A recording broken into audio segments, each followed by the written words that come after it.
profe, podemos iniciar.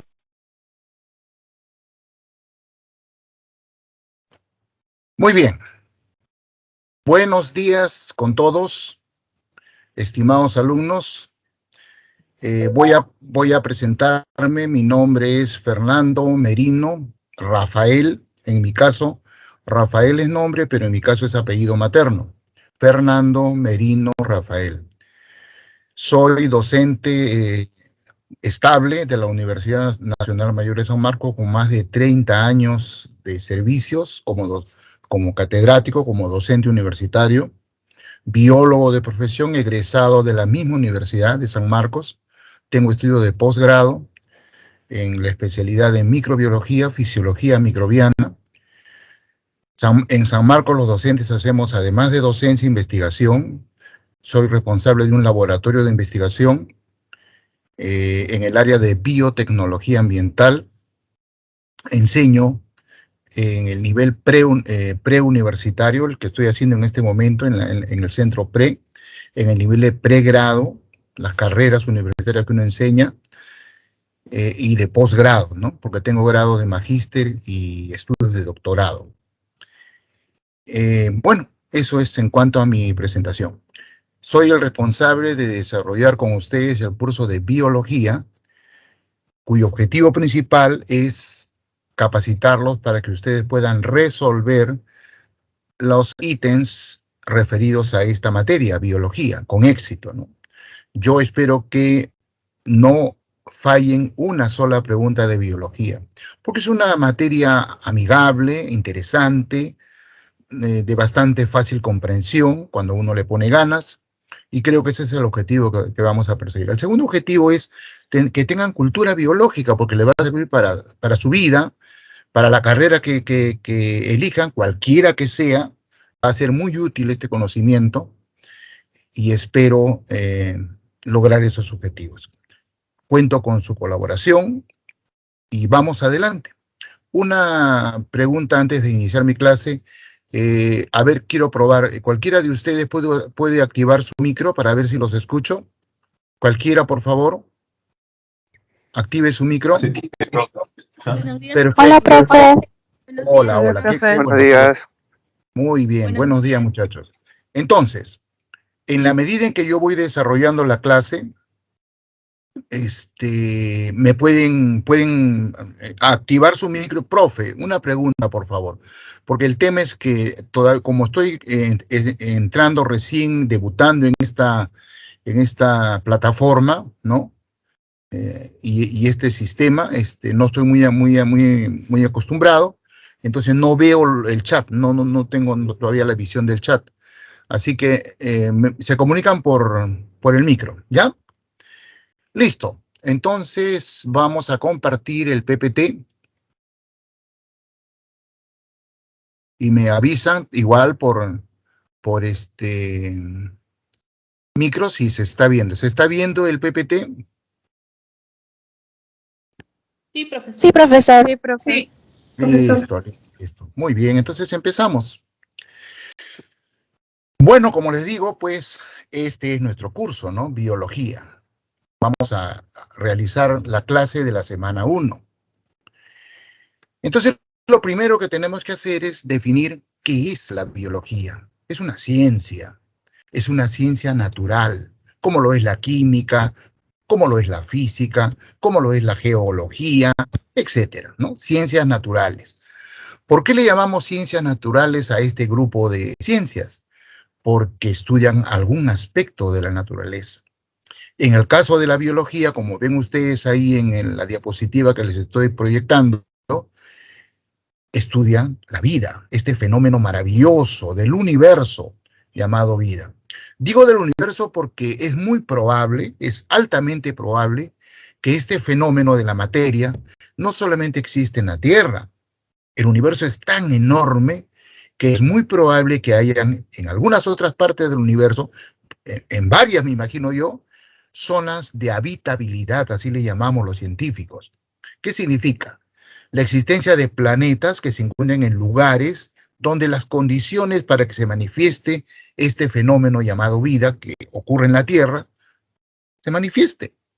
¿ya? Es muy, muy probable que no seamos los únicos seres vivos en el universo. Bueno, pues, de eso se encarga esta ciencia llamada biología. El término biología fue acuñado por este señor, ¿no? Cuya foto estamos viendo, Jean-Baptiste de Monnet, caballero de la mar. Empleó dos voces griegas, ¿no? La voz bio, que significa vida en griego, logos, que significa tratado, estudio, investigación. De manera que combinada las dos palabras surge la palabra biología en castellano, biology en inglés, biology en francés, etcétera, biología, ¿no? Etimológicamente, el estudio, la investigación, el tratado de la vida. Entonces, si queremos una definición más comúnmente usada, podemos decir que la biología es la ciencia que estudia a los seres vivos. Es una ciencia muy antigua. Prácticamente nace con el hombre, porque la humanidad y los seres humanos desde muy temprano usamos a los seres vivos para sobrevivir. Nos alimentamos de ellos, utilizamos plantas, animales para obtener productos, para vestirnos, para construir nuestras viviendas, para fabricar herramientas, para obtener sustancias medicinales, en fin, para el trabajo, ¿no? Para el transporte. Siempre hemos estado ligados a los seres vivos. Incluso los microorganismos, solamente que no éramos conscientes de que teníamos una relación muy estrecha con ellos, ¿ya? Entonces, esta práctica cotidiana de utilización de los seres vivos fue haciendo que la humanidad, pues, almacenara información respecto de ellos, de los seres vivos, y que tomemos conciencia, de alguna manera, que nosotros compartíamos muchas características con las plantas, con los animales, que éramos parte de ese fenómeno. Esto fue creciendo con el tiempo de la historia humana, hasta que llegó un momento en que muchas personas, muchos científicos ya, muchas personas dedicadas a la ciencia, se dieran cuenta que todo este bagaje de conocimiento sobre los seres vivos, pues merecía constituir una ciencia. Y la persona que se encargó de consolidar todo este conocimiento sobre los seres vivos y prácticamente hacer que nazca esta ciencia fue Aristóteles. A Aristóteles se le considera padre de la biología. Con él nace esta ciencia. Y pues fue creciendo mucho más, madurando mucho más en el tiempo. Imagínense ustedes, Aristóteles es antes de Cristo, en la época de la cultura griega. Y bueno, en los últimos siglos, juntamente con el resto de ciencias, pues la biología alcanzó un desarrollo espectacular. Esto comenzó a acontecer desde el siglo XVII, siglo en el cual los seres humanos inventamos una herramienta llamada microscopio. Este equipo, esta herramienta óptica, nos ha permitido descubrir un mundo que estaba oculto a nuestros ojos, el mundo microscópico, la existencia de los microorganismos, la constatación de que las plantas, los animales, que somos macroscópicos, estamos constituidos por unidades increíblemente pequeñas llamadas células. Eso dio a esta ciencia un aporte espectacular realmente. Y ya a partir del siglo XIX y el siglo XX, siglo pasado al cual yo pertenezco, porque yo he nacido en el siglo XX, la biología pues alcanzó una madurez extraordinaria. Al punto que en el siglo presente, siglo XXI, del cual ya hemos transitado 21 años, está declarado por los expertos en ciencia, en historia humana, la ciencia estratégica. ¿Qué significa eso de que la ciencia estratégica? significa que es esta ciencia llamada biología, claro, unida al resto de ciencias, pero esta ciencia es la que va a liderar los cambios que vamos a sufrir los seres humanos en nuestra vida diaria. Van a darse cambios espectaculares para la humanidad este siglo que ya estamos transitando. Por ejemplo, ustedes deben haber escuchado la terapia génica. Muchas enfermedades que son hasta la fecha incurables, pues se van a lograr curar. El avance de la biología molecular relacionado a la biología celular está avanzando, está desarrollando de una manera realmente espectacular. Otro acontecimiento es, vamos a alargar el periodo de vida promedio de la humanidad. Actualmente, gracias al desarrollo de las ciencias en general y de la ciencia biológica en particular, la expectativa del hombre se ha subido hasta 75 años promedio. A principios del siglo XX, la expectativa de vida de un ser humano no pasaba de los 48, 50 años. Hoy en día un ser humano está viviendo entre un promedio de 75 años. Y está pronosticado que de acuerdo al avance que estamos desarrollando en las áreas más de punta de la biología, un ser humano que nazca en los años 2040 y tantos, que no está muy lejos, esos niños van a vivir un promedio de 140 años. Un poco más, un poco menos. Eso, y hay toda una área aplicativa de la biología en la industria, en todas sus manifestaciones. Industria de la salud, industria alimentaria, industria agrícola, industria ambiental. No se imaginan ustedes el tremendo alcance que tiene la biología aplicativa. En los países desarrollados ya existen ingenieros biológicos. Así como hay comparativamente químicos puros, científicos, hay ingenieros químicos. Igual, en el mundo desarrollado hay biólogos y hay ingenieros biológicos. Bueno, podría decirles mucho más respecto a esta ciencia, de la cual yo estoy enamorado. Desde el colegio, desde que yo estaba en el colegio, yo sabía que me iba a dedicar a algún área de la biología. En un principio pensé que era la medicina, pero luego me di cuenta que la medicina es un aspecto bastante reducido de la biología, que la biología es mucho más amplia, y bueno, opté por ser biólogo, ¿no? Ok. Vamos entonces a continuar. Un punto seguido acá. Estoy llegando bien, me están escuchando, estoy siendo claro en lo que estoy explicando, estimados alumnos. Sí, profesor. Perfecto. Sí, profesor. Entonces continúo. ¿No? Continúo. Pasamos a un segundo punto de mi clase. La biología es una ciencia que tiene como objeto de estudio a los seres vivos. Y los seres vivos son una entidad compleja, complejísima. Nada más en cuanto a biodiversidad. ¿Se han puesto a pensar ustedes, estimados alumnos, cuántas clases de seres vivos existen en este momento en nuestro planeta? ¿Y han existido y han desaparecido ya? No lo sabemos. No lo sabemos.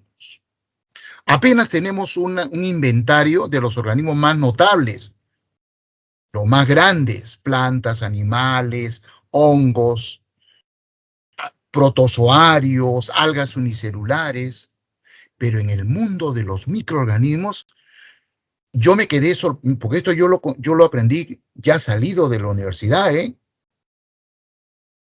Conocemos apenas el 1% de las especies de bacterias que existen en el planeta.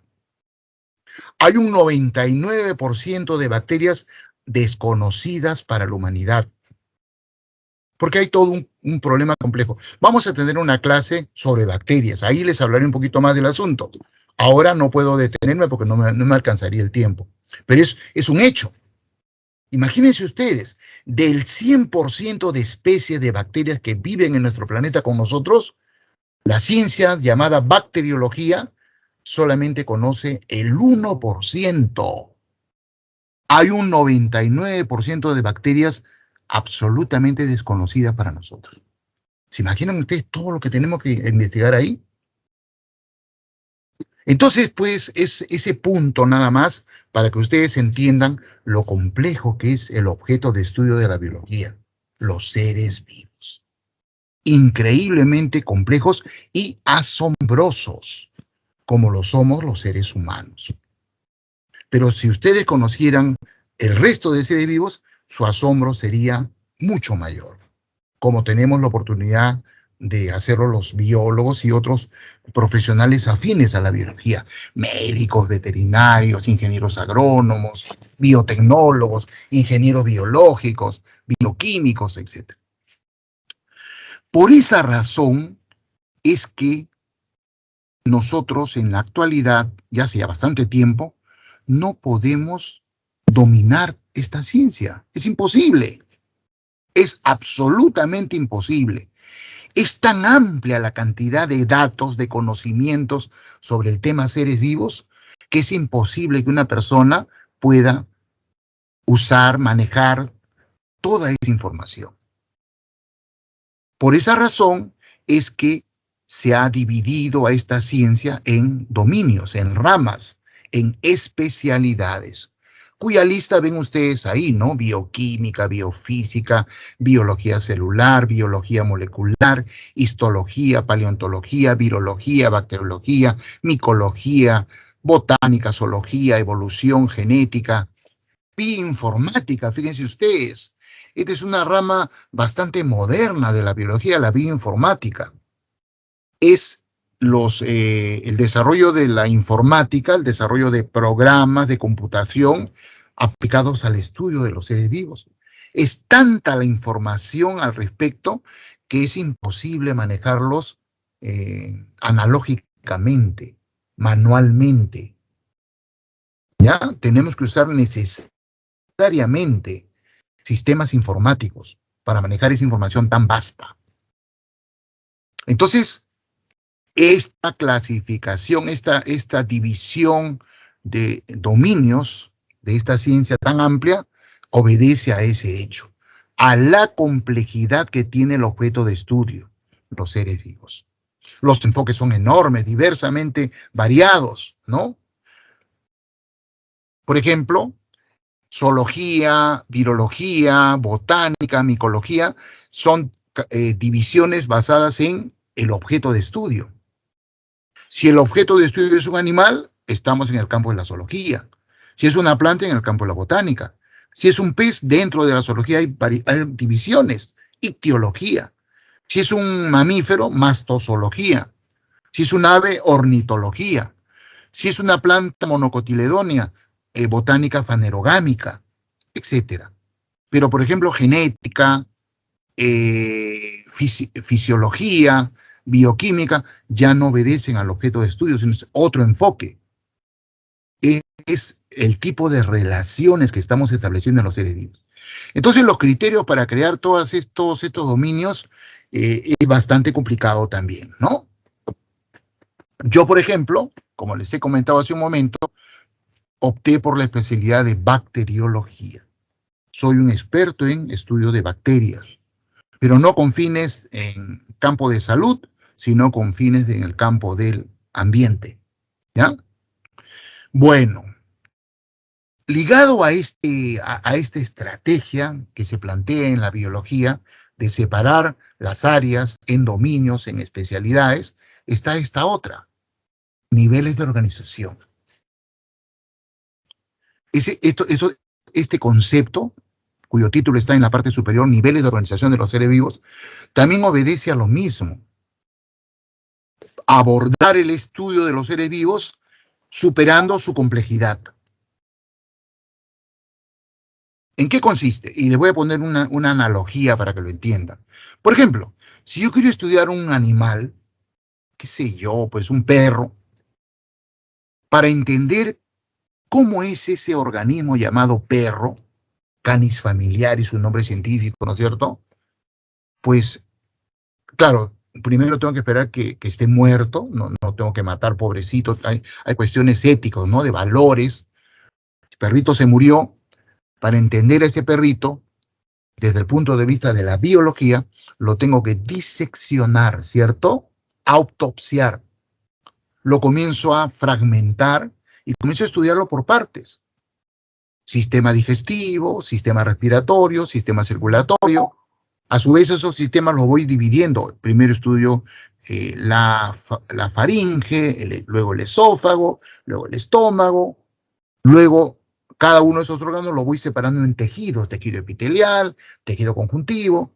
Luego esos tejidos los voy separando en células y voy estudiando las características de las células de esos tejidos, de esos órganos de ese animal.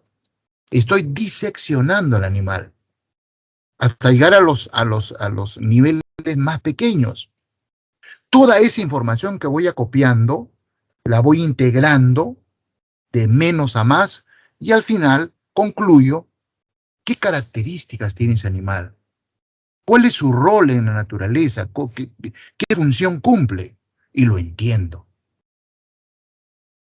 ¿Entienden ustedes entonces, estimados alumnos, el enfoque, el objetivo de crear niveles de organización de los seres vivos? Confírmeme, por favor, por audio, cualquiera de ustedes. Sí, profesor. Sí, profe. Perfecto. Una cosa que lamento, estimados alumnos, es no poder interaccionar con ustedes sabiendo sus nombres, viendo sus nombres, ¿no? Lamento, porque me encanta a mí, no sé, habrán Pedros, habrán Tocayos, Fernando, Rosas, Katis, etcétera, ¿no? Me gustaría llamarlos a cada uno. Esa es la dificultad de la enseñanza virtual, pues, ¿no? Pero bueno, continuemos. Aspiro a que ustedes ingresen a la Universidad de San Marcos y que podamos encontrarnos ahí. Sería un gusto enorme. Muy bien, entonces, los niveles de organización van desde lo más pequeño, como es el nivel atómico, hasta el más grande, que es el nivel biosfera. Partamos del más pequeño. Bueno, el nivel atómico, el nivel molecular, macromolecular, complejo supramolecular, organular, están por debajo de célula. Son más pequeños que una célula. Por eso le llamamos nivel subcelular. Nivel atómico es el nivel del átomo, del elemento. Hay científicos, biólogos, a veces físicos, a veces químicos, que estudian a los seres vivos desde este nivel de organización, el atómico. ¿Qué elementos están presentes en la materia de los animales, de las plantas, etcétera? Hay gente que trabaja en ese nivel. Entonces, obviamente, ¿ven cómo está relacionado? Esos investigadores, esos científicos que estudian a los seres vivos desde el nivel atómico, pues, por ejemplo, son biofísicos, o son bioquímicos, o son biólogos moleculares. ¿Ya? ¿Se dan cuenta? Los dominios están relacionados con los niveles de organización. Pero hay otros científicos que no les interesa mucho el nivel elemental, sino el nivel molecular. Porque ocurre que los elementos o átomos tienen valencias, forman enlaces con otros elementos. Y cuando dos o más átomos están unidos mediante enlaces, ya no son átomos, son moléculas. Pues hay científicos que estudian las moléculas que constituyen a los seres vivos. Esos biólogos son bioquímicos. La bioquímica es el dominio de la biología que estudia la composición química de los seres vivos. Pero hay otros biólogos que se interesan más no por las moléculas pequeñas, aminoácidos, azúcares, ¿no? Ácidos grasos, etcétera, sino por polímeros. Porque ocurre que las moléculas reaccionan unas con otras y forman enlaces. O sea, al formar enlace una molécula con otra y esta con otra y con otra y con otra, se polimerizan. Y llamamos polímeros. Y hay polímeros que llegan a tener tamaños enormes. Entonces estos polímeros ya no son moléculas simples, son macromoléculas. Como los ácidos nucleicos, por ejemplo, como las proteínas. Entonces, cuando un biólogo estudia este nivel de organización, está en el nivel macromolecular. ¿Ya? Y bueno, aunque no, yo he visto que no aparece la especialidad, el dominio de la biología que estudia ese nivel, no lo veo, es la biología molecular, que está de moda. La mayoría de los biólogos del mundo son biólogos moleculares. Está de moda esa especialidad de las ciencias biológicas. Yo mismo he tenido que convertirme en biólogo molecular para poder avanzar más en mi investigación. ¿Ya? Y ocurre que estas macromoléculas se asocian, se conjugan unas con otras. Entonces, cuando una macromolécula se conjuga con otra y con otra y con otra, ya llegamos a otro nivel superior. Los complejos supramoleculares. Este es otro nivel. Por ejemplo, la membrana celular es un complejo supramolecular. ¿Por qué? Porque la membrana de las células está constituida por proteínas, que son macromoléculas, y por lípidos complejos, esteroides, por ejemplo, fosfolípidos, que también son macromoléculas. Por tanto, la membrana es un complejo supramolecular. ¿Ya? Un virus es un ejemplo también de complejo supramolecular, porque un virus es la conjugación de proteínas y ácidos nucleicos. Es otro nivel. Bueno, los biólogos que se dedican a este nivel también son biólogos moleculares. ¿Ya? Biólogos moleculares. Y finalmente, estas asociaciones complejísimas, ¿no?, de complejos supramoleculares se asocian y forman organelas u orgánulos, como la mitocondria. Acá tenemos una mitocondria, ¿no?, como el cloroplasto, como el elaioplasto, como el peroxisoma, ¿no?, etcétera. ¿Ya? Ya estamos en otro nivel, el nivel organular. ¿Qué dominio de la biología estudia este nivel? Ya no es la biología molecular. Esto ya es la biología celular. Son los biólogos celulares los que se encargan de estudiar las organelas de las células. Pero todos estos niveles están por debajo del nivel celular. Constituyen el nivel subcelular. Y finalmente llegamos a que todas esas organelas se asocian, están encerradas por una membrana y ya nos encontramos frente a una célula. Ya estamos en otro nivel, el nivel 2, ¿no? Nivel celular. ¿Ya? Obvio, ¿cómo se llaman los biólogos que estudian las células? Biólogos celulares. O también citólogos. Hay dos nombres que se le dan: citología o biología celular. Hay una sutil diferencia entre ambas, ¿ah? La citología estudia la célula, pero desde el enfoque estructural. En cambio, la biología celular también estudia la célula, pero desde el enfoque funcional, fisiológico. ¿Cómo funciona esa célula? ¿Ya? Hay organismos cuya integridad está formada por una sola célula. Los biólogos le llamamos organismos unicelulares, como las bacterias, como las levaduras, como las algas unicelulares, como los protozoarios. Pero habemos otros seres vivos que estamos formados por muchas células. Los biólogos lo llamamos organismos pluricelulares o multicelulares.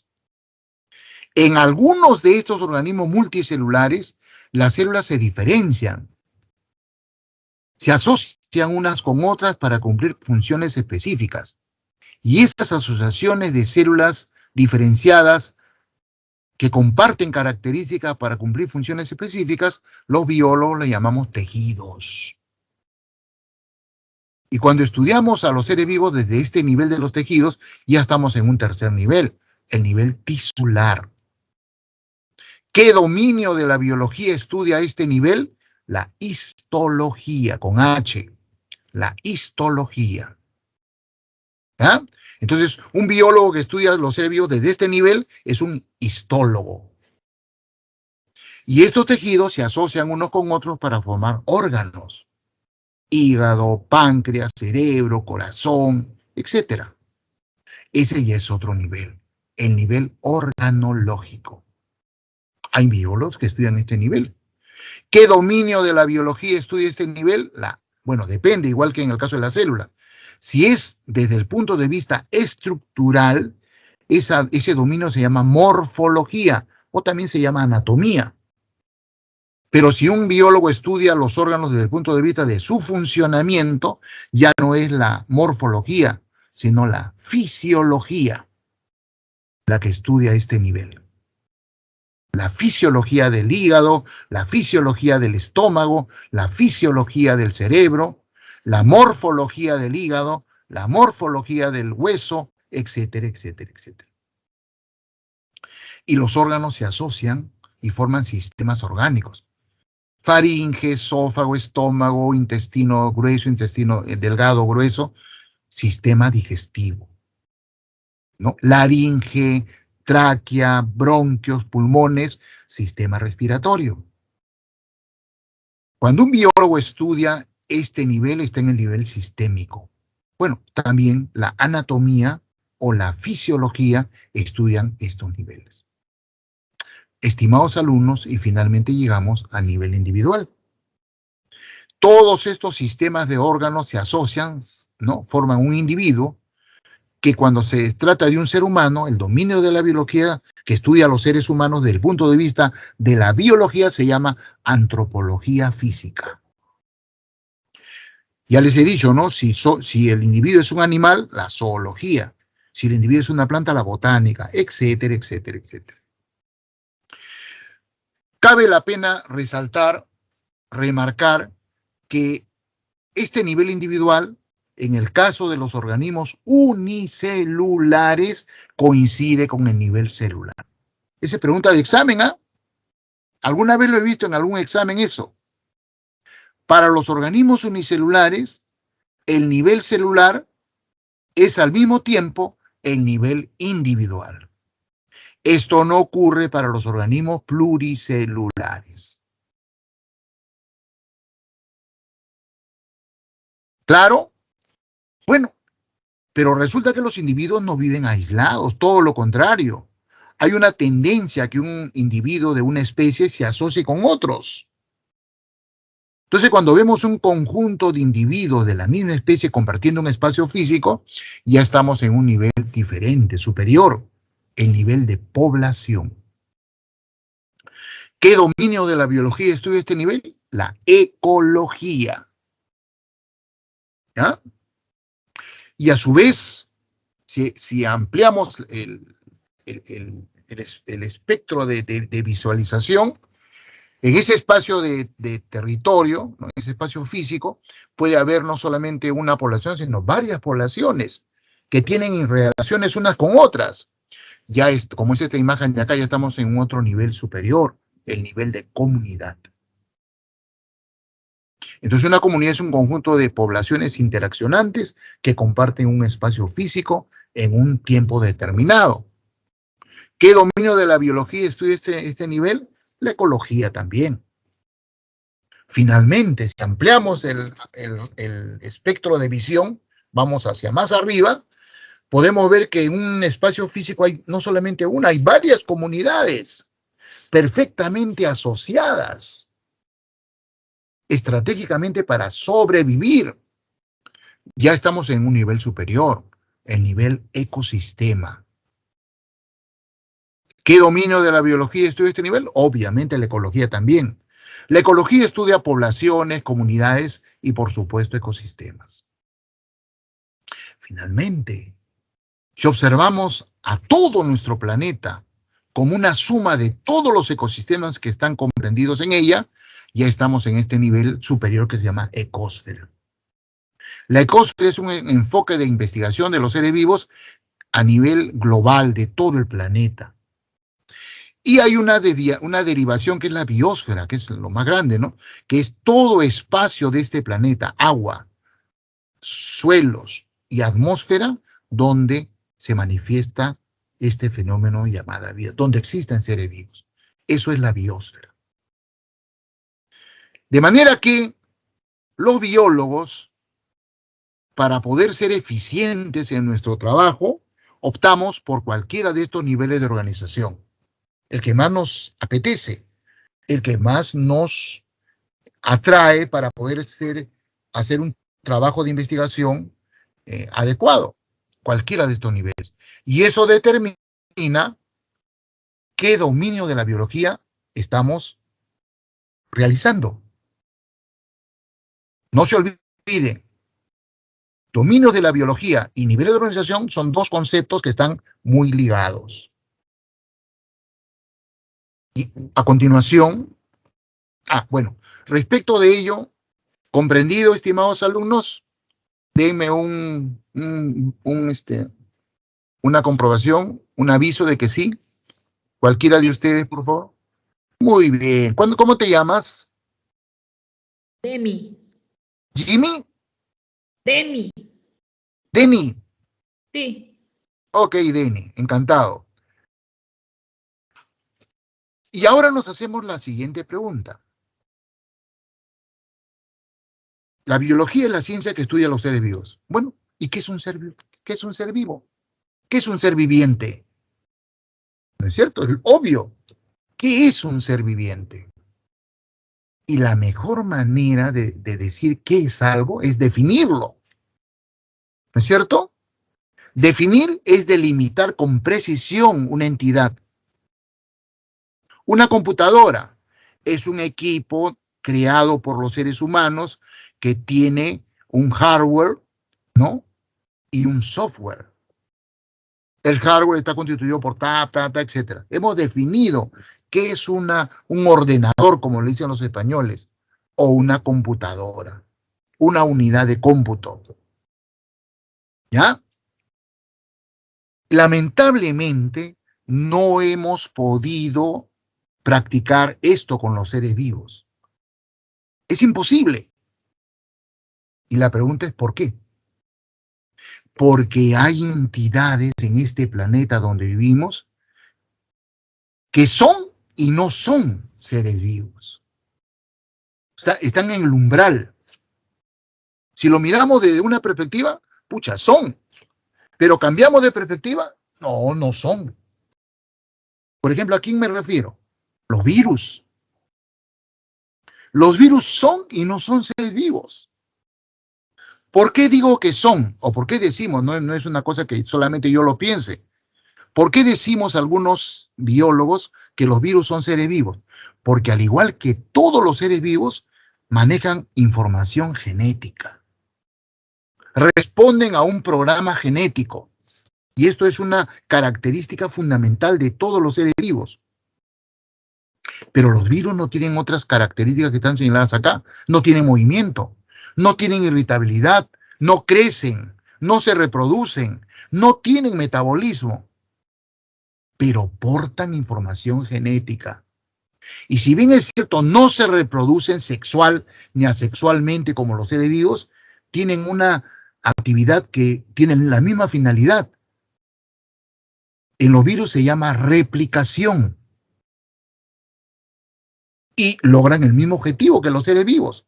No se extinguen, sobreviven, permanecen en este planeta.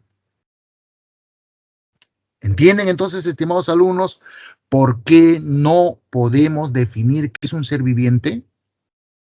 Y si con los virus ya estamos complicados en ese objetivo, bueno, en el siglo pasado hemos descubierto otras entidades más sencillas que los virus. Un virus es un complejo supramolecular constituido por proteína y ácido nucleico. Durante las últimas la segunda mitad del siglo pasado, los científicos descubrieron unas entidades que son solamente ácido nucleico, RNA. Es solamente RNA. Ese RNA infecta células, particularmente vegetales, y en la célula vegetal, igual que los virus, se replica. Mata a la célula vegetal y sale a buscar más células para seguir replicándose. Pucha. Si los virus son sumamente insignificantes, pequeños, ¿no? Simples, pues estos RNA, los biólogos le llamamos viroides. Los viroides, bueno, olvídate pues, no dejan más perplejos, ¿no? Y si con los viroides ya estábamos sorprendidísimos, también hemos encontrado unas entidades mucho más sorprendentes. Los priones, P-R-I-O-N-E-S, priones. Los priones son sorprendentemente solo proteínas. En los priones no existen ácidos nucleicos. Y estas proteínas llamadas priones infectan células. Para ser más explícito, neuronas. Se multiplican en la neurona, lisan la neurona, se la matan, la rompen y salen a buscar más neuronas para seguir replicándose. Estos priones son causantes de esa enfermedad que se llama enfermedad de las vacas locas. Entonces la pregunta es, ¿qué es un prión? ¿Es un ser viviente o no? Bueno, pues, entonces, es por esta razón que lo único que nos queda es describir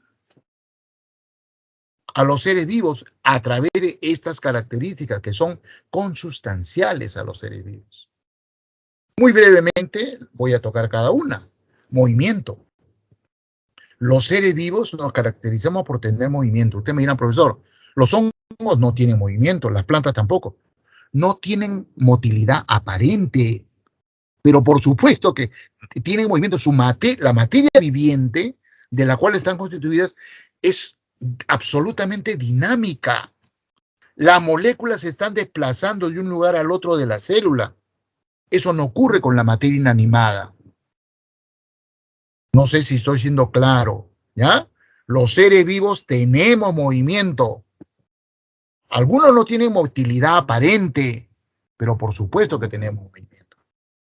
Irritabilidad. La irritabilidad es una característica que nos permite a los seres vivos reaccionar, responder a los cambios del medio ambiente. Y esto lo compartimos todos los seres vivos. Y esto va ligado a la coordinación. Por ejemplo, en los animales contamos con un sistema de coordinación eficientísima, coordinación nerviosa. Esto no ocurre en las plantas, por ejemplo. Las plantas solamente tienen coordinación química, hormonal, pero cumple el mismo objetivo. Nosotros tenemos las dos, nerviosa y hormonal. Crecimiento. Todos los seres vivos crecemos, todos. Yo soy bacteriólogo.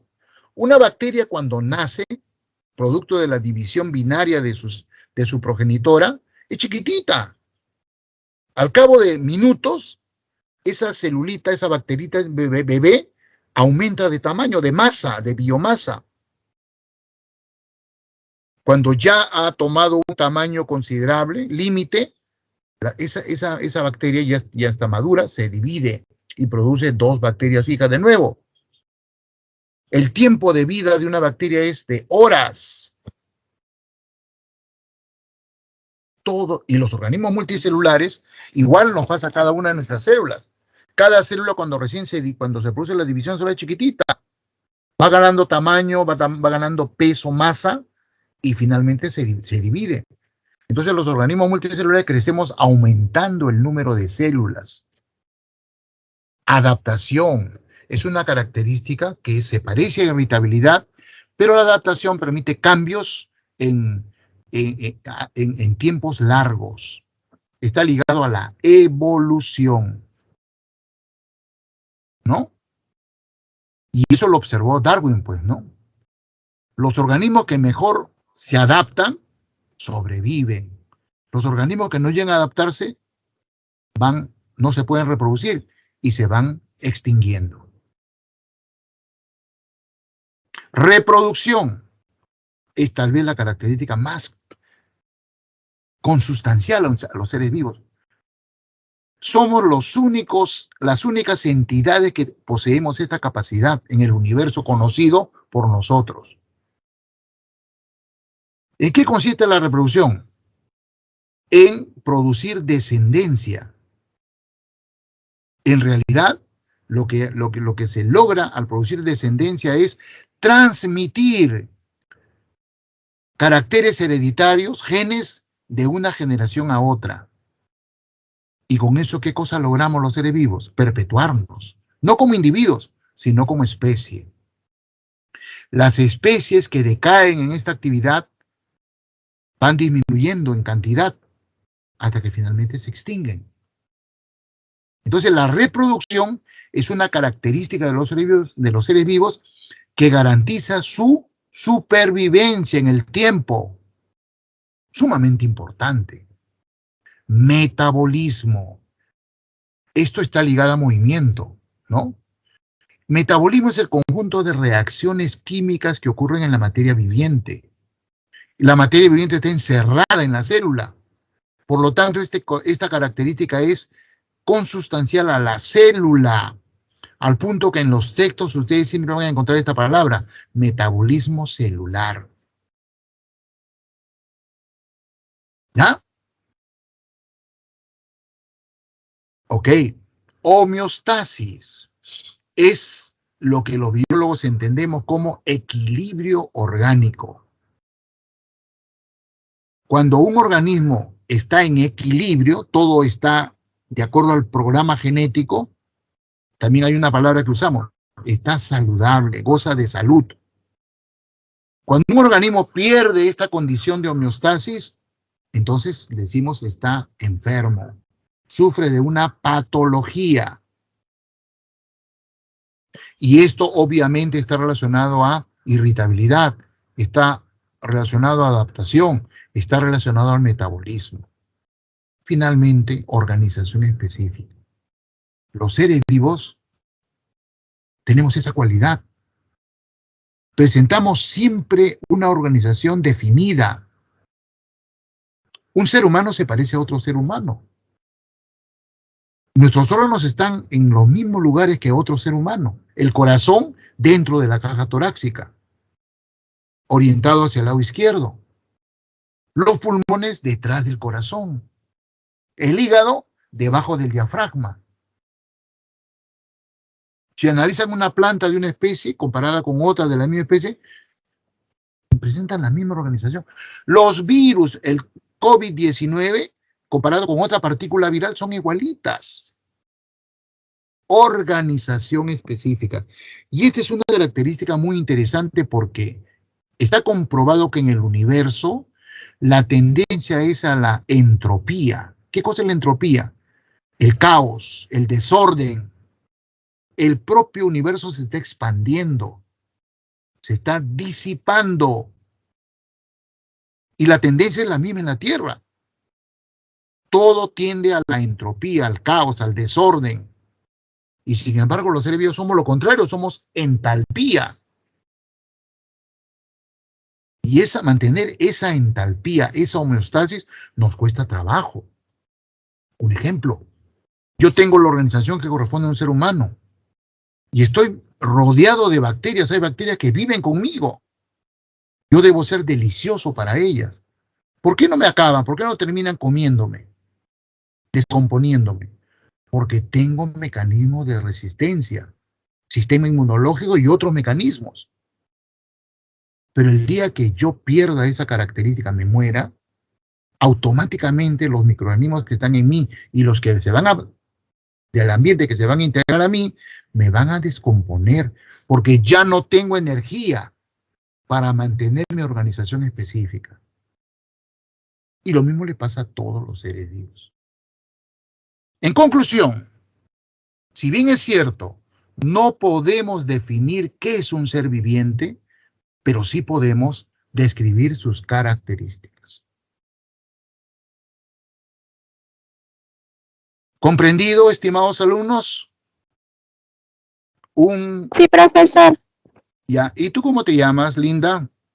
Bianca. Bianca.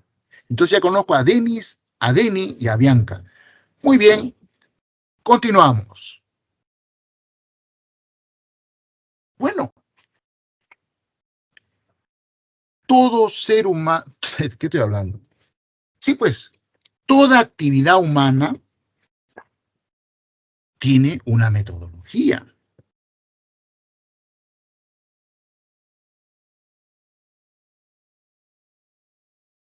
¿No? Los artistas tienen un método, los pintores, los escultores tienen una metodología para tener un mejor producto, ¿no? Un producto del trabajo que hacen. Los filósofos tienen su metodología. Los artesanos tienen su metodología. Los albañiles, los ebanistas. No podía ser de otra manera los científicos. Para ser eficientes, para ser productivos, necesitamos seguir un protocolo de pasos, un método para ser eficientes. ¿Qué cosa produce esta actividad llamada investigación científica? Conocimiento sobre diversos temas. En el caso de las ciencias naturales, conocimiento sobre la naturaleza. En el campo de la biología, conocimiento sobre los seres vivos. Entonces, el producto de esta actividad llamada investigación científica, que aplica el método científico, es el conocimiento sobre los seres vivos en el caso de la biología. Este conocimiento se categoriza de acuerdo a su alcance, su magnitud, su impacto en nosotros. ¿Ya?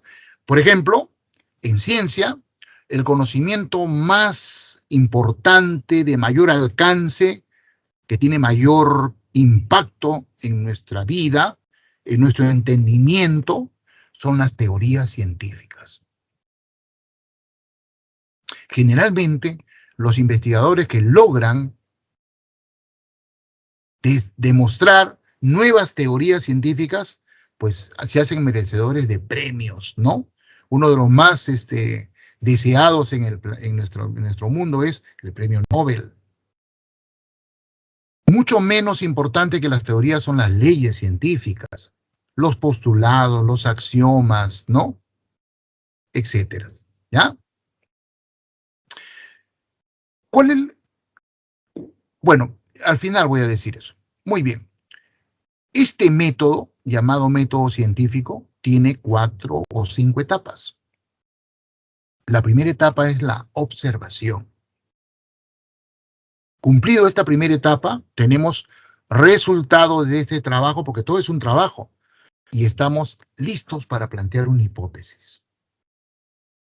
Una vez que hemos logrado plantear una hipótesis, ya estamos listos para desarrollar un proceso de experimentación que nos produzca datos, resultados, que contrastado con la hipótesis que planteamos, nos lleve a conclusiones.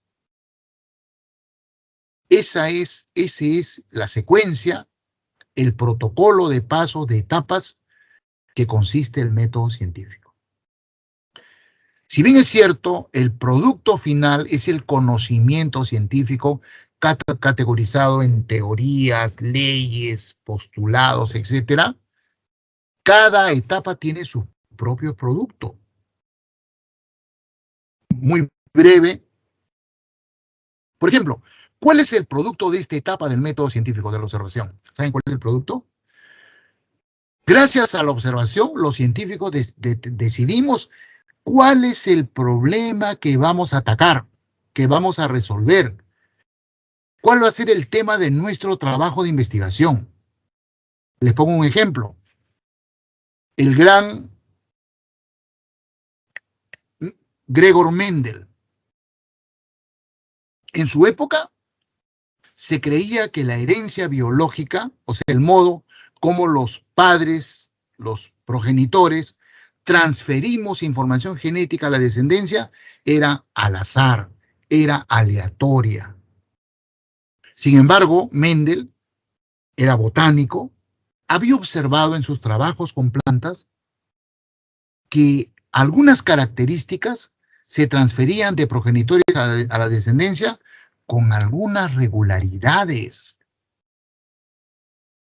Entonces, ¿cuál fue el problema que abordó Mendel? ¿Será que la herencia biológica obedece a alguna ley o realmente es aleatoria? Ese es el problema al cual se enfrenta Mendel. Mendel tenía cierta evidencia de que no era así, de que la herencia biológica obedecía a alguna ley que él no conocía ni nadie conocía. Entonces, se dan cuenta, eso en base a la observación, eso se convierte en su objeto de investigación. Ese es el producto de esta primera etapa del método científico. Obviamente, una vez que uno ha decidido ello, se pone a investigar todo lo que se ha publicado, todo lo que se ha trabajado al respecto. Esa etapa de la investigación la llamamos investigación bibliográfica. Antiguamente era bien tedioso, bien difícil. Hoy en día, con la comunicación satelital, con el Internet, está bastante facilitado. No solamente recopilamos información fría, ¿no?, en las diferentes páginas web, sino inclusive podemos comunicarnos con otros investigadores en tiempo real.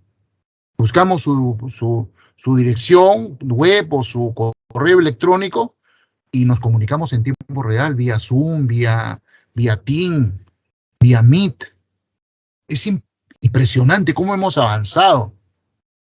Entonces nos convertimos en expertos en el tema y ya estamos listos.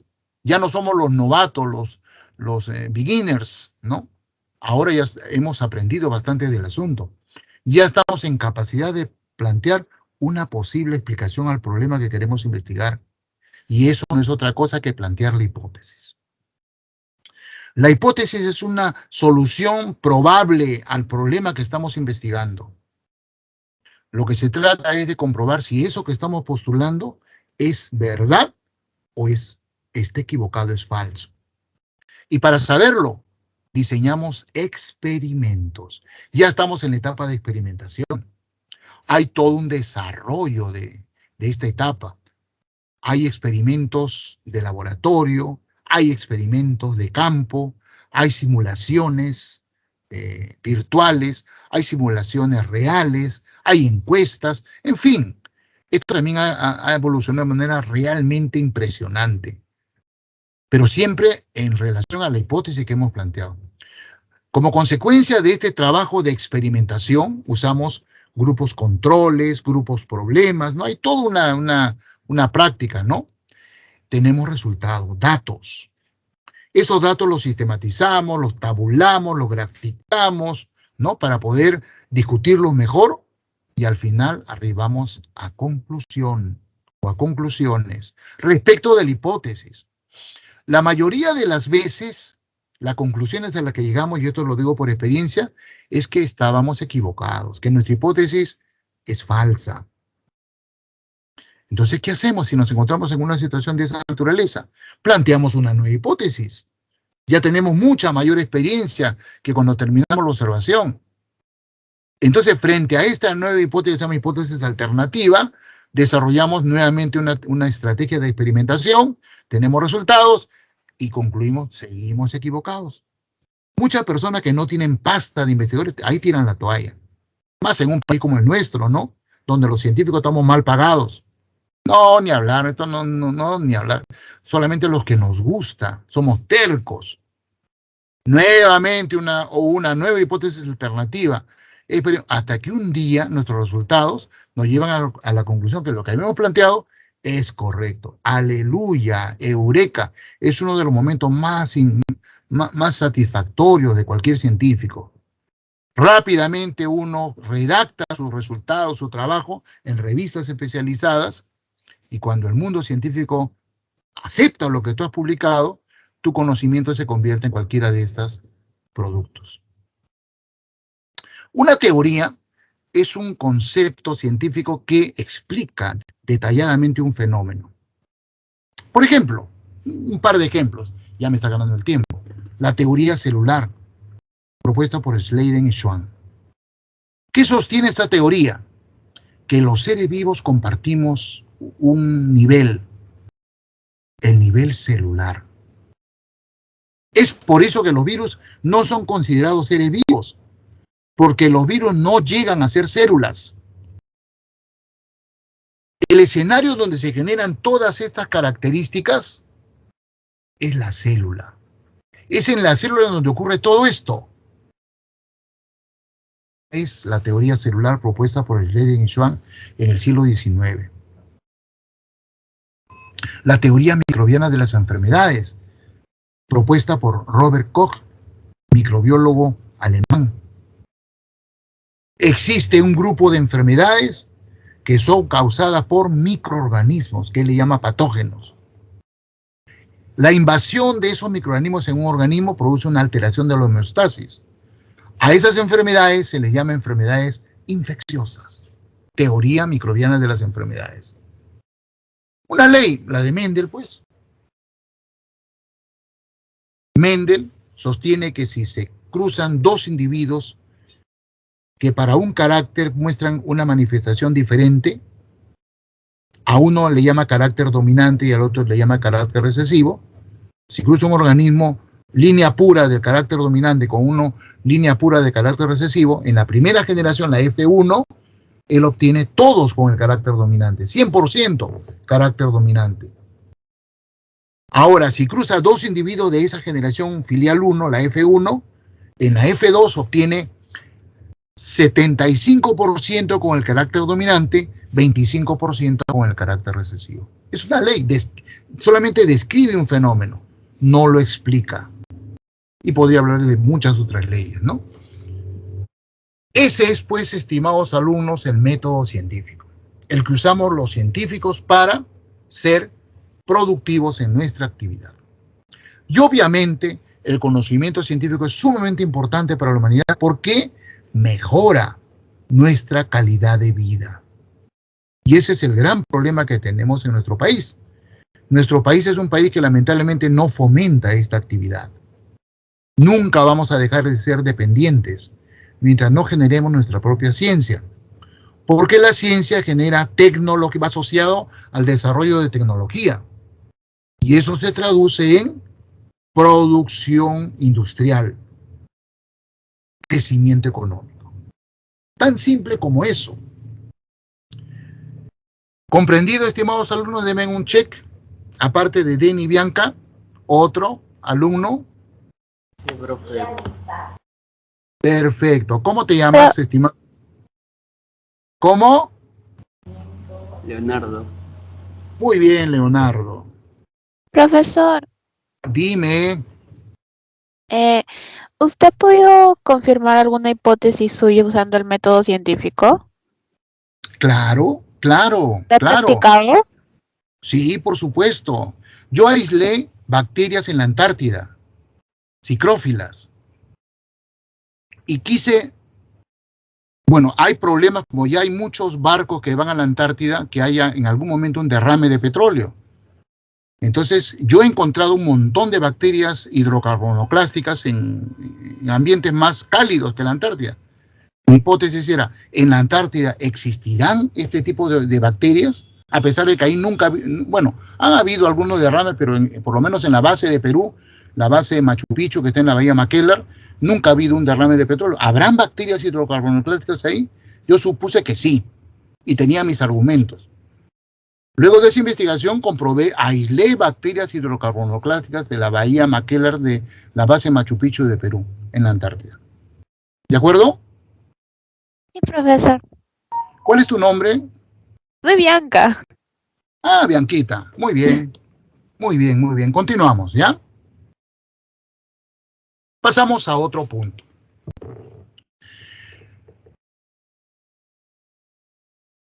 ¿Cómo es la materia de la que estamos hechos los seres vivos? La materia viviente. ¿Es igual que cualquier otra materia o tiene particularidades? Y por nuestra propia experiencia, desde niño nos damos cuenta de eso, es diferente, pues, ¿no? Un trozo de carbón, una piedra que tiene minerales, de la materia de la que está constituido un animal o una planta, es diferente. Bien. Vamos a analizar la materia viviente desde dos niveles de organización. Fíjense ustedes. Estamos aplicando ya lo que hemos visto hace un momento. El nivel elemental, atómico, y luego vamos a hacer el mismo análisis desde el nivel molecular, o de los principios inmediatos, como también se le llama. ¿Ya? Vamos desde el nivel elemental. La química, que es la ciencia que estudia los compuestos químicos y los átomos, desde el punto de vista de las reacciones químicas, los ha clasificado en la llamada tabla periódica. No sé, creo que hay 109 elementos naturales y otros que son artificiales, creados por el hombre. La pregunta es, de esos 109 elementos que están en la tabla periódica, ¿todos están presentes en la materia viviente? Y la respuesta es no. ¿Cuántos y cuáles están presentes en la materia viviente? Bueno, al respecto hay divergencias, ¿ah? Algunos sostienen que son 24, otros sostienen que son 32. ¿Y por qué no se ponen de acuerdo? Porque los seres vivos somos muy diversos y vivimos en ambientes muy diversos. Y los seres vivos somos sistemas abiertos al ambiente. Constantemente estamos tomando materia y energía del ambiente y estamos eliminando esa materia y energía que tomamos después de nuestro metabolismo. No es lo mismo vivir en el mar, en superficie, que vivir en el mar en las profundidades, que vivir en un continente, que vivir en una zona donde hay glaciares, en una zona donde hay volcanes. Las plantas, los animales, las bacterias, vamos acumulando algunos elementos que no están en otras partes. Esa es la razón, estimados alumnos. Esa es la razón. Por ejemplo, perritos de la ciudad de La Oroya, es probable que tengan plomo en su sangre. Los perritos que viven en una ciudad como Chincha, Cañete, no, porque ahí no hay actividad minera.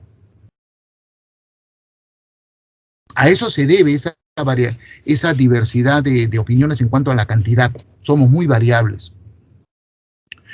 Pero en todo caso, los elementos que están presentes en los seres vivos cuya cantidad es variable, no es exacta, pero jamás llega a más de 30, más de 40, pues, ¿no? Le llamamos bioelementos o elementos biogenéticos o biogénicos. Unos están en más cantidad que otros y otros están en pequeñísima cantidad. Por esa razón, atendiendo a su abundancia, ¿ya?, los bioelementos han sido clasificados por los biólogos en 3 categorías. Primarios o principales, o también se llaman organógenos, secundarios y oligoelementos. Los primarios son los que están en mayor cantidad. Pongámosles un punto de referencia, gramos por kilogramo de peso. Los secundarios están en una concentración menor, miligramos por kilogramo de peso. Y los oligoelementos están en pequeñísima cantidad, trazas, pizcas, partes por millón. Por cada millón de los otros elementos hay 1, 2, 3, 4, 10, 20 de estos oligoelementos. ¿Y por qué esa diferencia? Por la función que cumplen en la materia viviente. Los primarios cumplen funciones mucho más relevantes. Se les necesita en más cantidad por ello. Y es fácil recordarlo porque con ellos son cuatro, se forman la palabra chon, ¿no es cierto? Carbono, hidrógeno, oxígeno y nitrógeno, ¿no? Chon. El más importante es el carbono porque él es el que forma la estructura fundamental de las moléculas orgánicas que constituyen a los seres vivos, que son las características de los seres vivos. Pero lo acompañan el hidrógeno y el oxígeno y menor cantidad de nitrógeno. Pero curiosamente, el carbono no es el bioelemento más abundante en la materia viviente. Lo es el hidrógeno. Le sigue el oxígeno. Le sigue el carbono y al final de los 4 está el nitrógeno. ¿Ya? Bueno, dentro de los secundarios hay una gran variedad. Calcio, fósforo, potasio, azufre, sodio, magnesio, cloro y fierro, aunque para algunos autores el fierro es un oligoelemento, ¿eh? Para otros es un elemento secundario, hay una discusión ahí. En las bacterias es un elemento secundario, es un oligoelemento. En los animales y en las plantas es un elemento secundario. Ok. Y los oligoelementos como el manganeso, el yodo, el cobre, el cobalto, el zinc, el flúor, el molibdeno, el selenio, el cromo, están en pequeñísimas cantidades, porque así se les necesita, ¿ya? Cuando diseñamos por ejemplo en mi caso, ¿no? Como bacteriólogo, un medio de cultivo para una bacteria, pues ese medio de cultivo contiene mayor cantidad de elementos que tienen carbono, hidrógeno, oxígeno y nitrógeno. Menor cantidad de esto, y esto prácticamente a veces ni le ponemos al medio de cultivo. Esto está como contaminantes en el agua, en los recipientes que estamos usando. O a veces hay que agregarlos, ¿no? Bien. Vamos ahora a hacer el mismo análisis de la materia viviente, pero en otro nivel de organización, el nivel molecular, o también llamado nivel de los principios inmediatos. Desde el nivel molecular, la materia viviente está constituida por dos clases de moléculas o de principios inmediatos: los inorgánicos y los orgánicos. ¿Cuál es la diferencia entre los principios inmediatos inorgánicos o moléculas inorgánicas y los principios inmediatos orgánicos o moléculas orgánicas? Su origen, su formación. Los principios inmediatos inorgánicos no se forman, no se construyen, no se sintetizan en la materia viviente, vale decir en la célula. Ya existen fuera de los seres vivos. Todo lo que hacemos los seres vivos es los tomamos y lo incorporamos a nuestra materia. Mientras que los principios inmediatos orgánicos o moléculas orgánicas se forman dentro de la célula, se forman en la materia viviente. No existen compuestos orgánicos fuera de los seres vivos. Bueno, eso ya no es tan cierto en la actualidad. El hombre ha avanzado tanto en su conocimiento que la ciencia de la química, el dominio de la química orgánica, es capaz en la actualidad de sintetizar compuestos orgánicos de manera sintética, fuera de los seres vivos. Pero eso es una cuestión, digamos, no natural, ¿no? De naturaleza humana. ¿Eso quedó claro? Bianca, Denny, u otro alumno. Sí, profesor. ¿Y quién confesó? ¿Bianquita? Sí, profesor. Ok, muy bien. No, pero la voz más aguda, ¿quién era? No era de Bianca, la voz. Uno que me dijo, sí, profesor. ¿Quién es? Soy yo. Soy yo, Bianca. ¿Qué? ¿Tienes dos tonos de voz? Qué interesante. Bueno, muy bien. Entonces, son varios las moléculas inorgánicas, pero destacan nítidamente las cuatro que hemos considerado en la clase. El agua. El agua no se forma en los seres vivos. El agua existe en la naturaleza. Se recicla constantemente en la naturaleza, ¿no? Pero, de lejos, es el compuesto más abundante en los seres vivos. Por ejemplo, un ejemplo, ¿no? Si una persona que pesa en vida 100 kilos, supónganse ustedes, se muere, se convierte en un cadáver.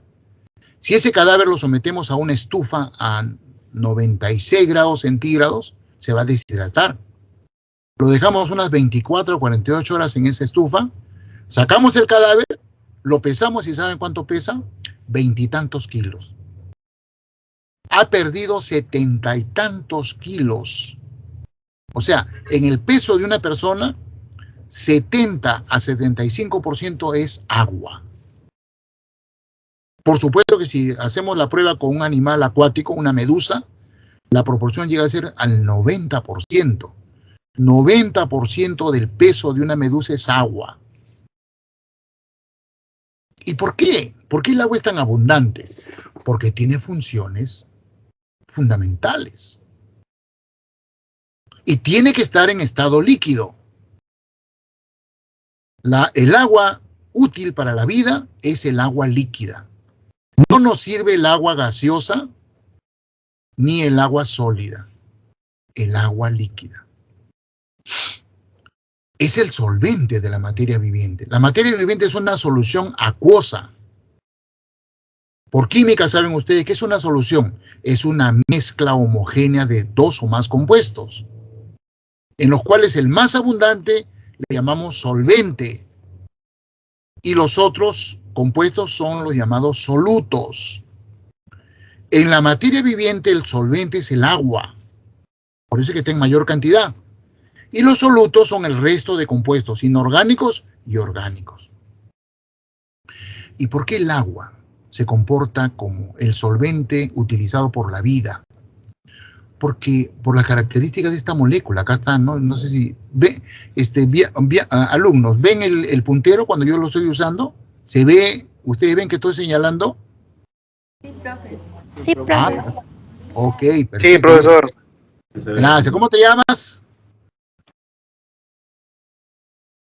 Leo, Leonardo, el alumno. ¿Tú eres Leonardo el que habló? Bueno, resulta, como ustedes muy bien saben, que el agua está formado por dos átomos de hidrógeno unidos con un átomo de oxígeno. El tipo de enlace que establecen los hidrógenos con el oxígeno es, nosotros le llamamos electrocovalente. ¿Qué tipo de enlace es ese? Ese enlace es un enlace en el cual el electrón del hidrógeno por un momento pasa al oxígeno y retorna al hidrógeno. Luego lo hace el otro átomo de hidrógeno.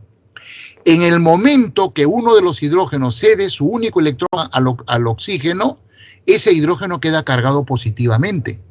Se ioniza, ion, hidrogenión, con carga positiva. Y el resto de la molécula, OH, queda cargada negativamente. Entonces, el agua en su mayor tiempo está ionizada. Iones hidrogeniones y iones hidroxilos, OH negativos. Los solutos que tienen carga positiva se atraen con el ion hidroxilo. Y los solutos que tienen carga negativa con el ion hidrogenión. Esa atracción electrostática de los iones del agua con los solutos que tienen carga o positiva o negativa es lo que permite la solubilización de los compuestos de la materia viviente. Y si alguno de ustedes me dice, profesor, pero hay moléculas orgánicas que no son solubles en agua, los lípidos, etc. Bueno, pero hay solutos otros que son surfactantes. ¿Qué es un surfactante? Es un compuesto que estimula la emulsificación de los compuestos hidrofóbicos en agua, que es una pseudo-solubilización. Pero el objetivo es el mismo. Estimados alumnos, esto no es de ahora, ni de ayer, ni de hace 100 años. Esto ha ocurrido desde hace más de 3.600 millones de años. En la naturaleza, en el mundo de la biología, se ha dado el sistema de ensayo-error, ensayo-error, ensayo-error, lucha por la supervivencia. Los organismos que se quedan, que son ineficientes, desaparecen. Los que son eficientes, los que logran sobrevivir, permanecen. Si ustedes revisan las características fisicoquímicas del agua, en un libro de química, leerán que el agua tiene un calor específico elevado. Es decir, para cambiar de estado se requieren temperaturas muy elevadas, por ejemplo, para convertirse de agua líquida a agua gaseosa. Y para convertirse en agua sólida, también menos de 0 grados centígrados. Entonces tiene un rango muy amplio. Por eso se comporta como un excelente termorregulador. Esta persona, por ejemplo, está con mucho calor, la temperatura ambiental es muy alta, una manera de refrigerarse es sudar. Es una adaptación, ¿no?, de los seres vivos. En el caso de los seres humanos sudamos. En el caso del perro, por ejemplo, saca la lengua, ¿no? Cumple función mecánica amortiguadora. Si esta articulación no tuviera líquido sinovial, que es agua, ¿no?, hubiera un roce, un rozamiento que iría desgastando el cartílago, el hueso, y con el consiguiente dolor. Y algunos, por ejemplo, en los vasos sanguíneos, en los capilares sanguíneos, en los alvéolos pulmonares, la tensión superficial que producen las moléculas de agua permite el intercambio de solutos gaseosos. Este insecto aprovecha esa fuerza llamada tensión superficial, por ejemplo, para no hundirse, para caminar, ¿no? Bueno, aparte del agua están las sales minerales, que son muy variadas. Fosfatos, carbonatos, sulfatos, cloruros de sodio, de potasio, de magnesio, de calcio, etc. Estas sales minerales regulan la cantidad de agua que mantiene la célula por un fenómeno que se llama ósmosis. Además, los compuestos secundarios que van asociados a los minerales sodio, potasio, magnesio, calcio, etcétera, tienen que ver con funciones fundamentales. Por ejemplo, en los animales, contracción muscular. La contracción muscular necesita potasio y sodio. La transmisión del impulso nervioso necesita sodio.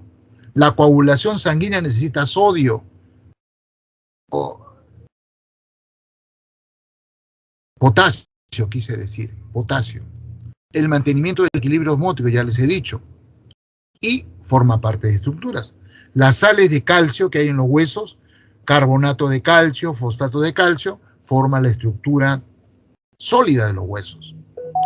Y finalmente, el oxígeno molecular es el agente oxidante. Los seres vivos necesitamos oxidar, combustionar, quemar moléculas orgánicas para obtener energía, como lo hace cualquier máquina. Un motor de carro quema gasolina, que son hidrocarburos, moléculas orgánicas. Y esa combustión de los hidrocarburos de la gasolina produce calor, energía. Los seres vivos, la combustión de las moléculas orgánicas usando el oxígeno produce ATP. Y justamente como producto de esta actividad que se llama respiración celular, función bioenergética, el sustrato que se ha combustionado, glucosa generalmente, azúcares, se convierte en CO2. Es el gas respiratorio que eliminamos. Si bien es cierto, es un desecho del metabolismo, pero combinado con los componentes de la sangre, forma sales carbonatadas que lo que hacen es mantener el pH de la sangre neutro y de los fluidos celulares. Y para algunos organismos como las plantas o las bacterias fotosintéticas, el anhídrido carbónico es la principal fuente de carbono. Brevemente, vamos a hablar de los compuestos orgánicos. Ya hablamos de los inorgánicos, ¿no? Agua, sales minerales, oxígeno molecular, dióxido de carbono. Vamos a hablar de los compuestos orgánicos. Son varios, pero vamos a considerar 4. Carbohidratos, lípidos, proteínas y ácidos nucleicos. Comenzamos con los carbohidratos. Este nombre obedece al hecho de que en los carbohidratos están comprendidos moléculas de agua. Los químicos y los bioquímicos sabemos que la fórmula global de cualquier carbohidrato es CH2O. CH2O. Claro, ese cuando es un solo carbón, pero si fueran 3 carbonos, C3, H6 o 3. Si fueran 5 carbonos, C5, H10 o 5. ¿Ya? De ahí su nombre, ¿no? O sea, los carbohidratos tienen en su estructura agua. Por eso es carbohidrato, hidrato de carbono. Este nombre glúcido es un nombre como una chapa, un nombre coloquial, ¿no? El carbohidrato más universal, el que prácticamente es usado y está presente en todos los seres vivos, es la glucosa.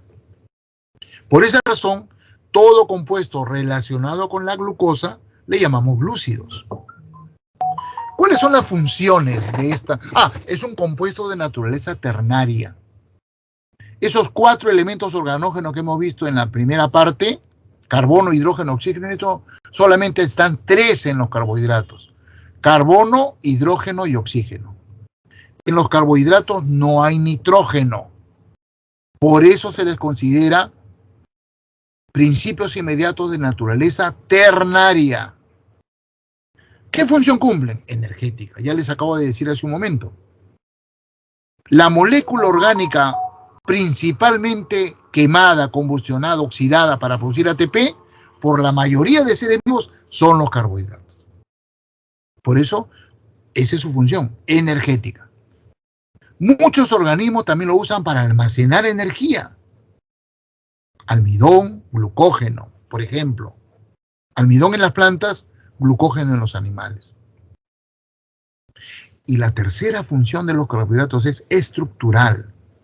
En muchos casos, estructuras de la célula están constituidas por carbohidratos. Esas son sus 3 funciones: energética, reserva energética y estructural. Por tanto, no hay un solo tipo de carbohidratos, hay varios tipos de carbohidratos. Uno de ellos son los monosacáridos.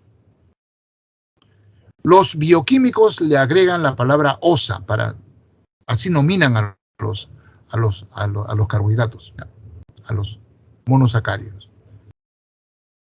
Si un monosacárido tiene 3 átomos de carbono, C3, H6 o 3, le llamamos triosas. Si tienen 4, tetrosas. Si tienen 5, pentosas. Y si tienen 6, hexosas. Acá tenemos 3 hexosas: la fructosa, la galactosa y la glucosa.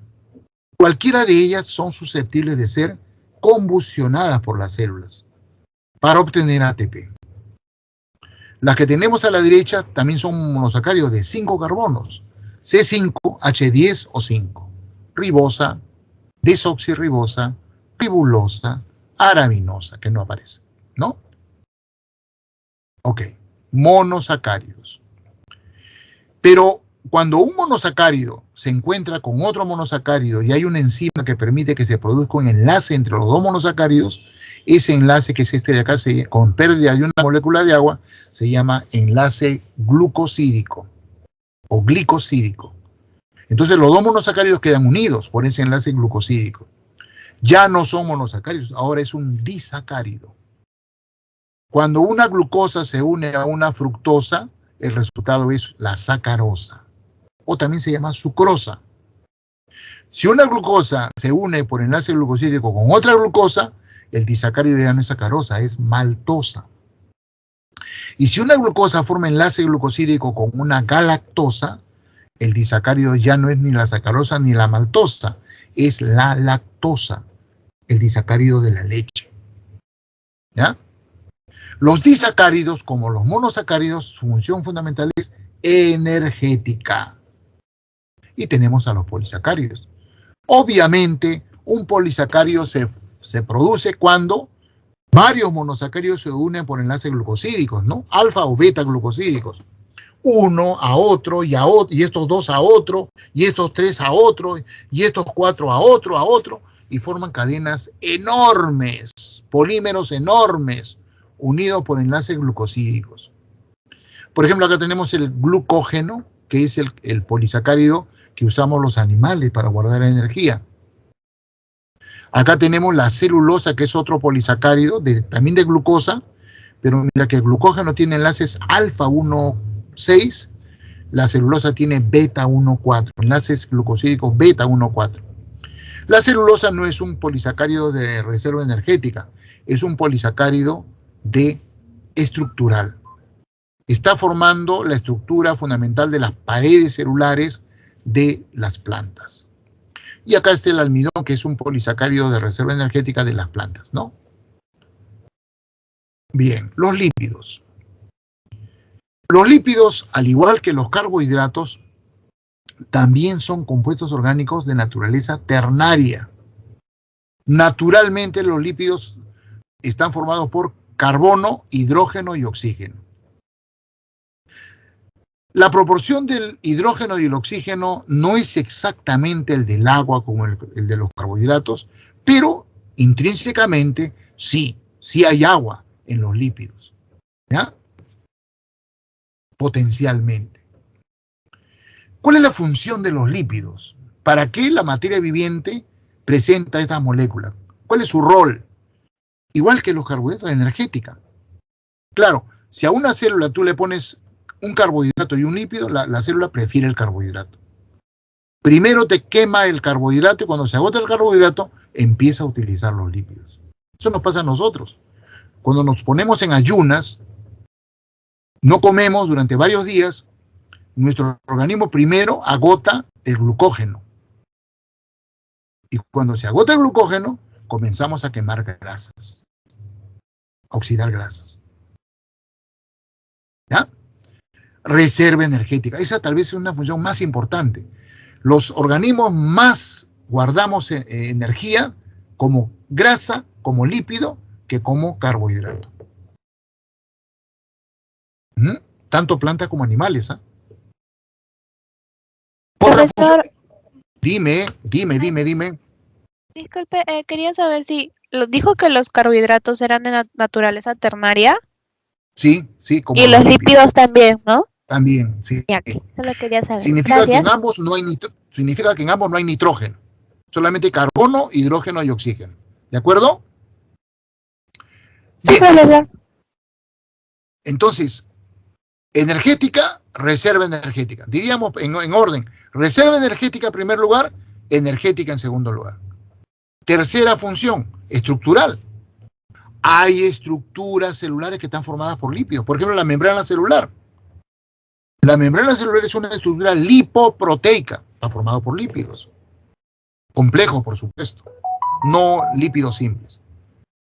¿Y cuál es la cuarta función? Regulatoria.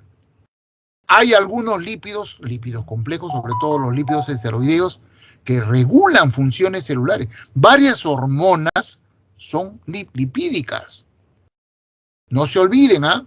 Los lípidos tienen 4 funciones: reserva energética, estructural y regulatoria. Bien, por lo tanto, los lípidos también no son de un solo tipo, son de varios tipos. Tenemos los lípidos simples, los lípidos complejos y los lípidos esteroideos o esteroides. Comencemos con los simples. Los simples son una asociación de un trialcohol, el glicerol, con ácidos grasos. Los ácidos grasos se unen al glicerol a través de un enlace que se llama éster. O sea, el grupo carboxilo del ácido graso, el grupo COOH, reacciona con el grupo hidroxilo del glicerol, se libera una molécula de agua y se forma un enlace que se llama enlace éster. Esta molécula en la cual se une el glicerol con un ácido graso se llama monoglicérido. Si a este monoglicérido le agregamos un segundo ácido graso y reacciona con este segundo grupo H, es un diglicérido. Y si le unimos un tercer ácido graso, sería un triglicérido. Estos triglicéridos son los que forman los lípidos simples. Si los ácidos grasos son, como este que está acá, puro enlace simple, se llama ácido graso saturado, entonces este triglicérido es una grasa animal. Si los ácidos grasos son diferentes a estos, tienen o como este de acá abajo, ¿no?, que tiene enlace doble, entonces ya no es una grasa, es un aceite vegetal. Y si los ácidos grasos son de cadena muy larga, más larga que estas, 20, 30 átomos de carbono, eso le da una naturaleza cerosa, son las ceras. Entonces, en resumen, hay 3 tipos de lípidos simples: grasas animales, aceites vegetales y ceras. ¿Ya? Ahora, los lípidos complejos se forman a partir de los triglicéridos. ¿Qué pasa? En un triglicérido, un ácido graso es eliminado y es sustituido por un glúcido, o un grupo fosfato, o un compuesto nitrogenado. Entonces, eso da origen a los fosfolípidos, los glucolípidos, los aminolípidos, que ya son lípidos complejos. Y finalmente tenemos los lípidos esteroideos, cuya estructura es totalmente diferente, ¿no? Anillos coplanares. Uno de los lípidos esteroideos más abundantes, más conocidos, es el colesterol. Pero acá tenemos el estradiol, estas son hormonas, ¿no? La progesterona, la testosterona, etc. ¿Ya? La función de estos lípidos esteroideos es regulatoria. Son lípidos muy complejos. Bueno. Proteínas. Aquí viene el asunto. Las proteínas y los ácidos nucleicos ya no son compuestos orgánicos de naturaleza ternaria, sino cuaternaria. Es decir, están constituidos por los 4 elementos organógenos: proteínas y ácidos nucleicos. Carbono, hidrógeno, oxígeno y nitrógeno. Otra cosa que comparten las proteínas con los ácidos nucleicos son macromoléculas. Nunca proteínas y ácidos nucleicos son moléculas sencillas, son macromoléculas. En el caso de las proteínas, son polímeros de esta molécula, los aminoácidos. Esta molécula se llama aminoácido, ¿por qué? Porque los carbonos están unidos en un extremo a un radical amino, NH2. Los biólogos, los bioquímicos, a este radical NH2 le llamamos radical amino. Y este otro radical que está en el otro extremo, COOH, le llamamos radical carboxilo, ácido. El radical carboxilo es ácido. De ahí su nombre, ¿no? Aminoácido. Esta R es el resto de la molécula. ¿Ya? Y los biólogos hemos encontrado en las diferentes proteínas de los seres vivos 20 aminoácidos diferentes, naturales. Algunos nombres me acuerdo: lisina, histidina, glicina, ácido glutámico, triptofano, etcétera, etcétera, etcétera. ¿Qué diferencia un aminoácido del otro? El R, el radical, el resto de la molécula. En determinados lugares de la célula, cuando un aminoácido se encuentra con otro aminoácido, el grupo amino reacciona con el grupo carboxilo y se forma este enlace, que se llama enlace peptídico.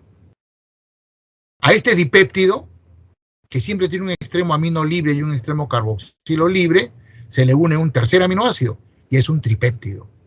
Y esta cadena va creciendo: tetrapéptido, pentapéptido, hexapéptido, polipéptido. Esas cadenas enormes de aminoácidos son la estructura primaria de todas las proteínas. ¿Ya? Las proteínas están formadas por cadenas inmensas de aminoácidos diferentes. Y como los aminoácidos tienen algunos carga positiva, otros tienen carga negativa, etc., esa cadena se dobla sobre sí y forma puentes de hidrógeno, atracciones electrostáticas, uniones disulfuro, etc. Entonces las proteínas forman estructura, además de la primaria, que es la cadena de aminoácidos, estructura secundaria, estructura terciaria e inclusive en algunas proteínas estructuras cuaternarias. ¿Cuál es la función de estas moléculas maravillosas llamadas proteínas? Muchas son hormonas.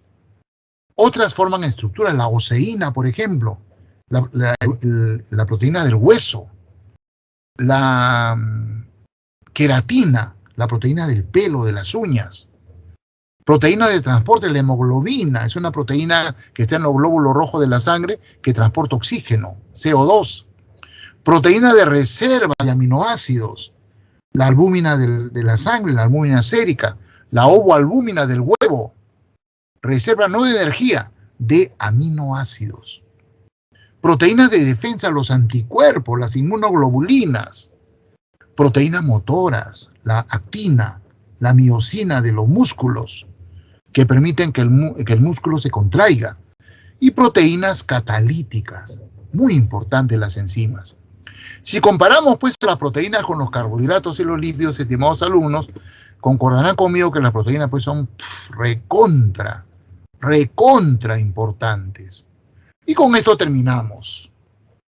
Los ácidos nucleicos, al igual que las proteínas, son también compuestos orgánicos de naturaleza cuaternaria.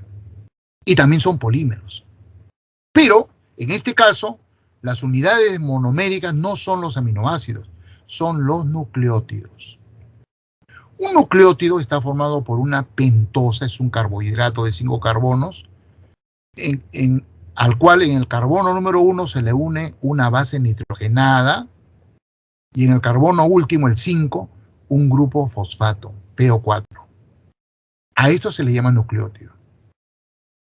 Entonces, en los nucleótidos, las bases nitrogenadas pueden ser bases púricas, como la adenina y la guanina. Las bases púricas, si ustedes ven en el esquema, tiene 2 anillos. Adenina y guanina tienen 2 anillos. Y las bases pirimídicas que tienen un solo anillo. Ahí tenemos a la citosina, la timina y el uracilo. Y la pentosa puede ser o ribosa o desoxirribosa. ¿Cuándo es una ribosa? Cuando en todos sus carbonos tiene grupos OH. Y la desoxirribosa en el carbono 2 ha perdido un oxígeno. De hecho, un nombre, ¿no? Desoxirribosa. Bien. Cuando un nucleótido se encuentra con otro nucleótido, el grupo OH, este del carbono 3, reacciona con el grupo fosfato del carbono 5 y forma un enlace que se llama enlace fosfodiéster. Entonces estos dos nucleótidos ya no son más nucleótidos, ya es un dinucleótido. Si ese dinucleótido se encuentra con otro nucleótido y el grupo OH de ese dinucleótido se encuentra con el grupo fosfato del otro nucleótido, forma otro enlace fosfodiéster y es un trinucleótido. Y así esta cadena va creciendo y forma cadenas enormes de nucleótidos. Si esa cadena tiene nucleótidos de ribosa, es un ARN, ácido ribonucleico. Y si tiene pentosas cuyas no son ribosas sino desoxirribosas, es un ácido desoxirribonucleico. ¿Hay diferencias estructurales entre estos dos tipos de ácidos nucleicos? Sí. Los ARN son monocatenarios, además de estar formados por ribonucleótidos, mientras que el ADN son bicatenarios, además de estar formados por desoxirribonucleótidos. Otra diferencia estructural. En el ARN no se presenta timina. En vez de timina se presenta el uracilo. En cambio, en el ADN no hay uracilo, hay timina. Y las dos cadenas se mantienen unidas por enlaces de hidrógeno. Siempre, cuando en una cadena, como en este caso hay adenina, en la del frente tiene que haber una timina. Es decir, una purina con una pirimidina. En el caso de adenina con timina, 2 puentes de hidrógeno. Si en esta cadena hay una guanina, al frente habrá una citosina. Guanina, base púrica, citosina, base pirimídica. Entre guanina y citosina, 3 puentes, 3 enlaces de hidrógeno. Estos enlaces de hidrógeno son los que mantienen unidas las dos cadenas en el ADN. ¿Hay diferencia funcional? Sí. ¿Cuál es la función del ADN? Almacenar toda la información genética del organismo, de la célula. El backup. Si hacemos una analogía de la célula con una computadora, el ADN sería el disco duro, donde está toda la información, todo el software, el backup de información. Mientras que el ARN sería el USB. El ARN es una copia de una parte de esta información. El ARN se desnaturaliza, no importa. Si al ADN le pasa algo, la célula sufre modificaciones. Muy bien. Y con ello hemos terminado nuestra clase. Perdón. ¿Quedó claro, estimados alumnos? No nos queda mucho tiempo, ¿eh? Sí, profe. Claro, Sí, muchachos. profesor. Sí, profe. Muy bien. Entonces voy a compartir ahora el ejercicio para hacerlo rápidamente. ¿Ya? ¿Están viendo el ejercicio, estimados alumnos? Profe. Sí, profe. Pregunta número 1. ¿Cuál es la respuesta? Dígame.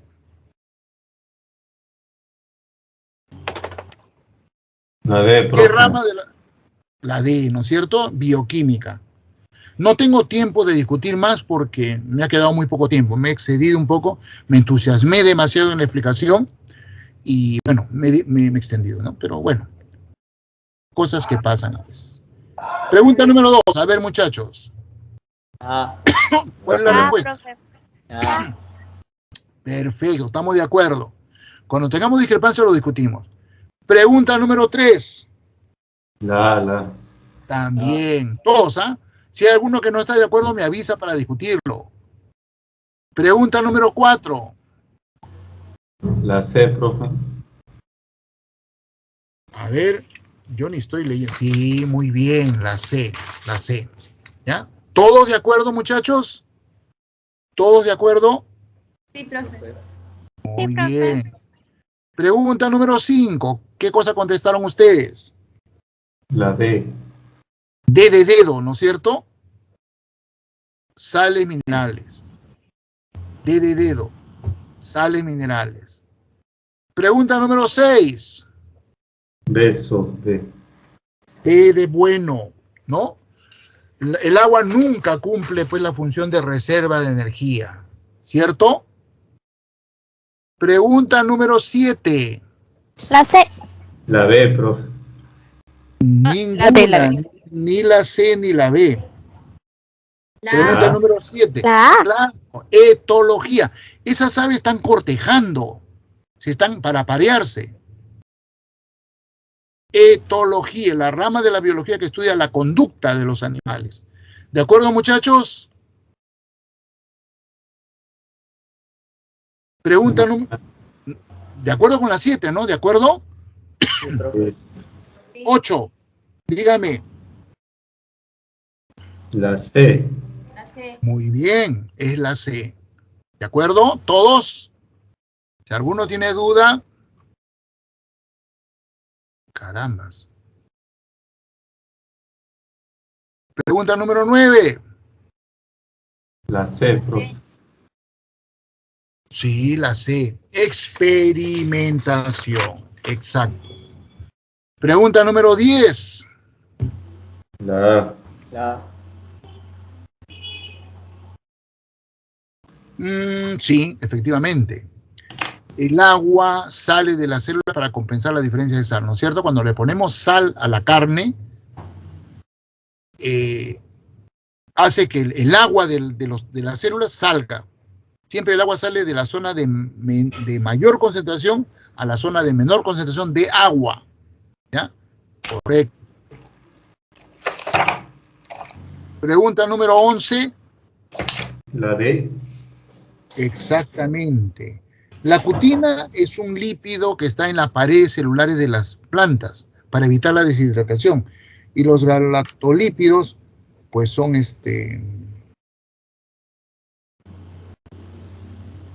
complejos, ¿no? Galacto significa galactosa, glúcido. Si un lípido tiene galactosa ya no es simple, es complejo. 12. Comunidad. La D. La D.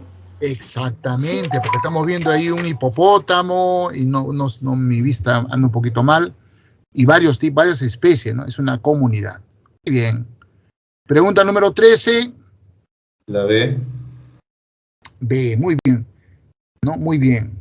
Diga usted qué requisito debe cumplir la sustancia que cubre las plumas de este tipo de aves.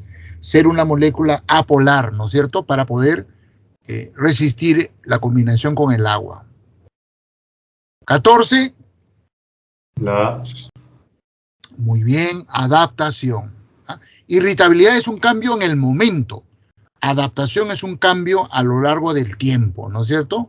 Y finalmente la última pregunta, la 15. La C, profe. La C. Sí, exactamente. Si hay un 12% de adenina, tiene que haber otro 12% de timina. Lo que da 24%. El resto es citosina guanina. 6%. La mitad de aguanina, ¿no? Muy bien, muchachos. Justo son 11:54. Falta un minuto para terminar. Con ello damos por terminado nuestra clase.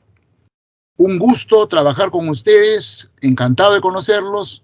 y espero que este ciclo sea, pues, provechoso. ¿Ya? Chao, Los profe. dejo. Los dejo. Muchas Chao. gracias, profe. Ya, profe. Gracias, Chao, profe. Hasta chao, luego. chao. Cuídense. Chao. Cuídense mucho también.